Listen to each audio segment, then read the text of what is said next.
Good morning, friends. It is day 127 of Russia's invasion into Ukraine. And on this Thursday, God is on the move. And we are going to see more and more in the coming days of these direct answers to prayer.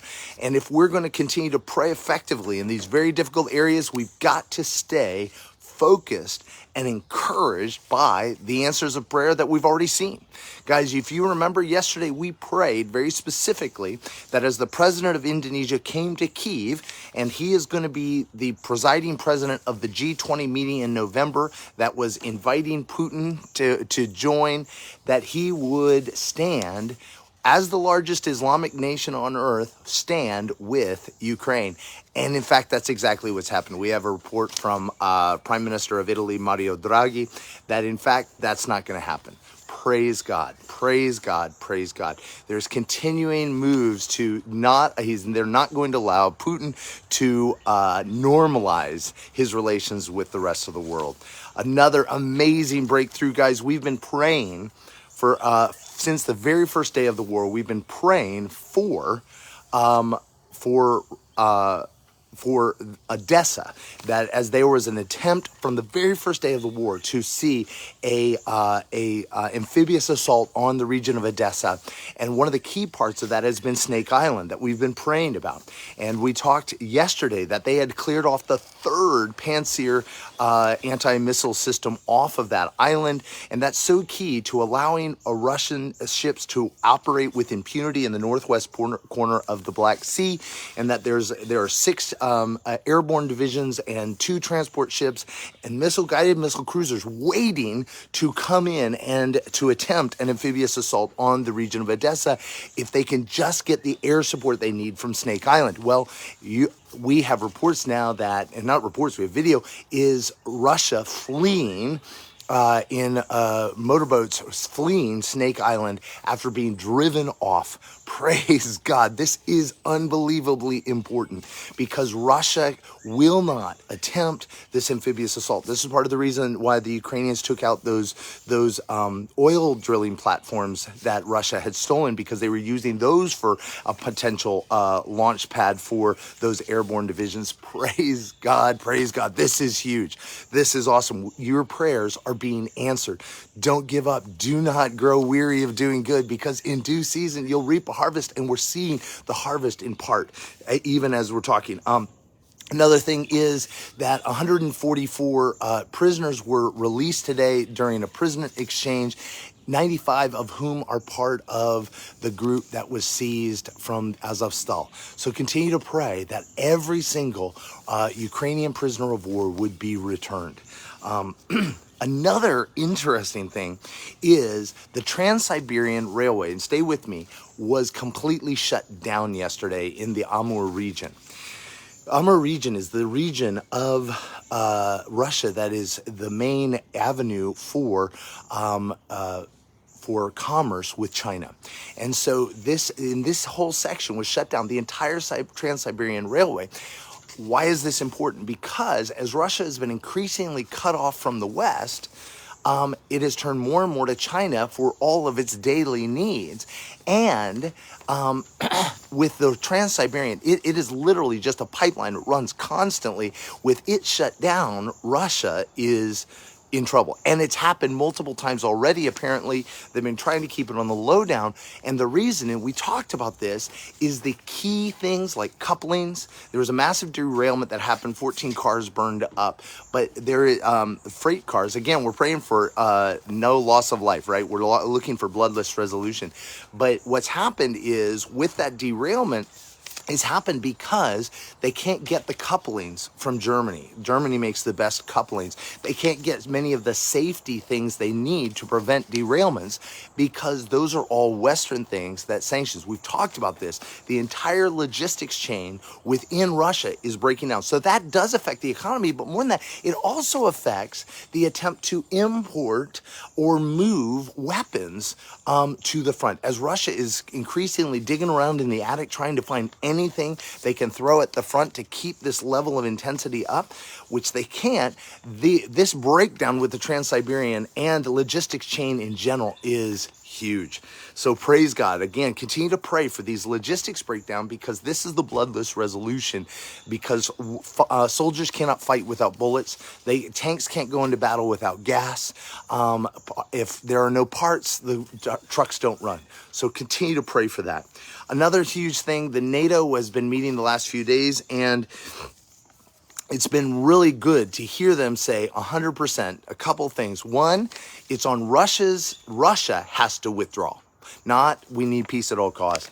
Peace in our time. None of that, but Russia needs, it is on Russia to withdraw from Ukraine for this war to end. And that Ukraine as a sovereign nation can maintain its borders and so on and so forth. In very important language. But also, we've talked about this again and again, that the world has to keep in their understanding that what they saw in Bucha and Irpin is happening wherever Russia is occupying. And so the Russian forces there, and Liz Truss, the defense minister secretary for the UK, called this out. She said, we've seen the systematic rape of women. We've seen the attacking of civilians, even including at the shopping center this week in Kremenchuk. And what we need to make sure is not only are Ukrainians successful in pushing Russia out of Ukraine, but also that people are held accountable for these appalling crimes that are being committed. Praise God. Keep it up. Keep it up. Keep it up. Again, guys, I can't say it enough. When you share, when you comment, when you like, when you make your shares public, it's getting the word out. It's raising up prayer. And it's keeping, again, in front of people the desperate need of the Ukrainian people, but also what God is doing amidst in Ukraine. Another thing, Amnesty International has done a deep dive report. If you guys remember, in the early days of the war, March 16th, I believe, Russia bombed a theater in downtown Mariupol. And I mean, gosh, what was it? Hundreds of people died. And so Amnesty International did a deep dive. They interviewed 52 survivors, all this stuff. And they have proven that this, in fact, was an intentional war crime by Russia. Now, you guys say, well, we knew that. What's the big deal? These kind of things are super key for empowering nations to have legal reason and precedence to stand against Russia. And so when they document these things in such detail, also it prepares a way for charges to be brought in international criminal court. So this is huge when all the world recognizes you can't, because Russia, just like what they did with the bombing of the Kremenchuk shopping mall, the same thing. They're like, oh, I didn't do anything. Putin's power is disinformation. And so every time it gets revealed as lies, the truth triumphs and Russian military power is weakened. A powerful thing that happened was released in a Russian language opposition newspaper called the Meduza. There's a group called Project, and they did a deep dive and they looked at all of the military information, the military successes that Russia has claimed to have since the beginning of the war. And they used Russia to verify Russia. And they went through, and I've got it all in detail in today's thing at ariselife.org/Ukraine, but I'll give you just a little taste. They said they went into and they talked about that Russia's claimed to capture the same settlements 2, 3, 4 times. They'll say they've even claimed to take possession of non-existent villages and towns and regions. It's amazing. They declared over time they have declared the destruction of 82 Bayraktars, those Turkish drones. Well, guess what? That's 24 more than Ukraine actually has. Again, so this is why when Russia is giving you information of their success, don't listen. On the alternative, though, Ukraine has consistently been proven accurate and correct. And when there's been inaccuracy, they've gone back and corrected it. That's important. That's a really important thing to keep in mind whenever you're seeing Russian declarations. Early on, I made the mistake of reporting one thing that Russia had claimed, and it turned out not to be true. And I learned really quickly. But they've got it goes on and on and on. It's almost hilarious. They've destroyed more armored vehicles than exist, that even they say Ukraine has. So lies, lies, lies. Another great thing is we've been saying this throughout, that Putin's plan is all of Ukraine and even more so. And there's been continued narratives where people are attempting to say, well, maybe we should just let them have what they took, or maybe just keep down what they had before the war began or whatever. But the reality is Putin will not be satisfied with that. Putin will only be satisfied with the whole pie. And the director of national intelligence, Avril Haines, stated something to that effect today. That's important. That's important to get out. Another thing is, we've talked about this throughout, is that Naftali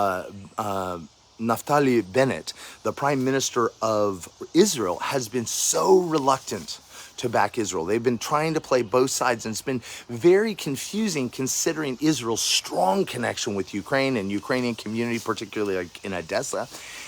And it's been very disheartening. Well, his government has collapsed. And one of the big reasons it was given by Yamina Nir Abak, who kind of, his defection from the coalition party caused its collapse, was, he said, is that the Arab minority has been holding the government hostage.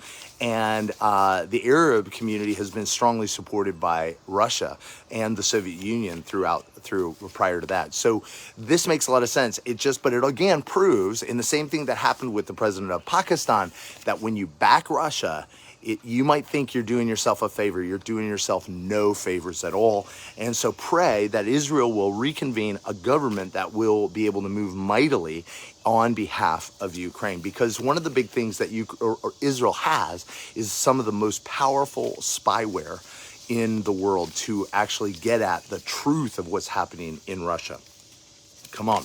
All right, so another thing is there are strong movements within Russia to create this doctrine of the Tavria Gubernaria. It's kind of saying, hey, we're just taking back the territory that was always part of Russia during the Tsarist times. Well, again, some people have said, well, it was always part of Russia.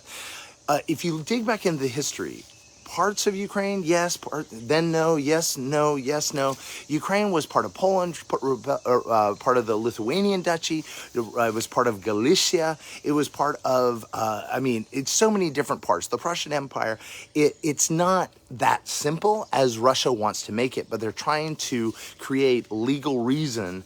And then at the same time, they're seizing occupied territory people's personal information. 1, control. 2, to be able to manipulate. And 3, so they can fake a referendum they're planning where the Ukrainian people of Kherson and Zaporozhye choose to be part of Russia. They want to include it directly. They don't want to do what they've done with the Donetsk People's Republic and Lugansk People's Republic, where there was an intermediary state. They're just wanting to make it join Russia right like that. So, but praise God, these things are coming to light. Another thing, pray for this. We've been praying against false flag attacks in Belarus, and they haven't happened. Why? Because they came to light and because you prayed. There's another one that's come to light is, if you guys remember, early on in the war, Russia took Enerhodar, the largest nuclear power plant, with 5 reactors at one point provided 40% of all of Ukraine's electricity. They seized it, and immediately there was all kinds of bad stuff happening. Well, apparently they are threatening to do a false flag attack there. They're trying to prepare a false flag attack on a nuclear reactor, right? And blame it on Ukraine as a further justification. Pray that having come to light, that the world will recognize what Russia's doing and begin to move immediately against that. And the second thing is that it will not happen. That's huge. That's huge. Come on. All right. All right, so in the support area, though, Biden has just announced that the U.S. will send another $800 million thing of weapons in the next few days, including air defense systems, artillery, radars, and HIMARS. ammunition. Come on, this keep the flood going. Boris Johnson said that basically almost everybody in NATO has agreed to send more weapons. Keep it coming. As I mentioned, as good as it is, they've only sent 10% of what is needed at the front, and pray that those weapons get to the front as quickly as possible, because they have the power to turn the tide. Again, both taking the HIMARS are taking out the ammunitions dumps, they're taking out headquarters, and this keeps people from dying. Sweden is sending anti-tank weapons and machine guns. And finally, Sweden and Finland on Tuesday are going to do the official signing of the application to become members of NATO. It's a done deal, but they're going to be doing it. All right, so much good happening. So where do we need to pray? I mentioned praying against false flag attacks. Second thing is praying that they can continue to clean out the Northwest Black Sea to open up the corridor for grain to get out. That's the big thing. Third thing, pray for the occupied territories, that the people will be emboldened and strengthened and encouraged, and pray for the church to be able to get into the occupied territories more and more. They have tried to make a complete blockade on Kherson, and getting anybody in and out. So pray that the church will continue to arise in the occupied territories, and that the church will go to the occupied territories. Pray for Lysychansk. Again, they are taking the brunt of all of the Russian attack right now. Pray for them to stand and absorb all of that, missiles and bombs, to no effect. Third thing, also pray for Slavyansk. Russia keeps trying random attacks. They're desperate to try to get there. And Kharkov, they continue to attack randomly almost. They're desperately trying to hold back, but pray that the Ukrainians are able to push them back to the Ukrainian international border with Russia, but also that they be able to get to that pipeline that's supplying weapons to Izium and the attack on Slavyansk. Pray for that. Man, guys, God is on the move, and he's doing it through y'all, through the church. Wow, we are in awe.